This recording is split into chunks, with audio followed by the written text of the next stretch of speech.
സെക്രട്ടറിയെ മറികടന്ന് ഹൈക്കോടതിയെ സമീപിച്ച ചൂണ്ടൽ പഞ്ചായത്ത് പ്രസിഡന്റിനെതിരെ UDF രംഗത്ത്.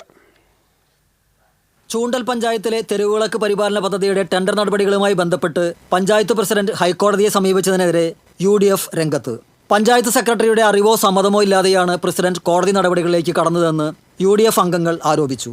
സെക്രട്ടറി പദ്ധതി നിർവഹണം നടത്തുന്ന തെരുവുവിളക്ക് പരിപാലനത്തിനായി ഈ ടെൻഡർ ക്ഷണിച്ചിരുന്നു. ഇതിൽ കുറഞ്ഞ തുകയ്ക്ക് ടെൻഡർ വെച്ച ഡെക്കാൻ അസോസിയേറ്റ്സ് എന്ന സ്ഥാപനത്തെ ഒഴിവാക്കി രണ്ടാമത് കുറഞ്ഞ തുക കാണിച്ചയാൾക്ക് ടെൻഡർ അനുവദിക്കാൻ LDF ഭരണസമിതി തീരുമാനിച്ചിരുന്നു.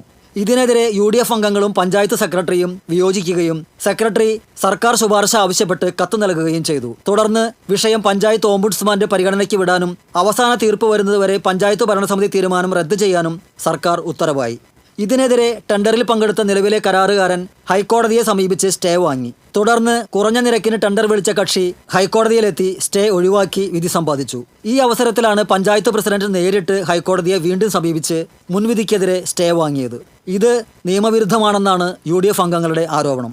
തെരുവുവിളക്ക് തെളിയിക്കേണ്ടത് അടിയന്തര പ്രാധാന്യമുള്ള വിഷയമായതിനാലും സെക്രട്ടറി ആ ദിവസങ്ങളിൽ ലീവായതിനാലുമാണ് താൻ നേരിട്ട് ഹൈക്കോടതിയെ സമീപിച്ചതെന്ന് പഞ്ചായത്ത് പ്രസിഡന്റ് രേഖ സുനിൽ പറഞ്ഞു.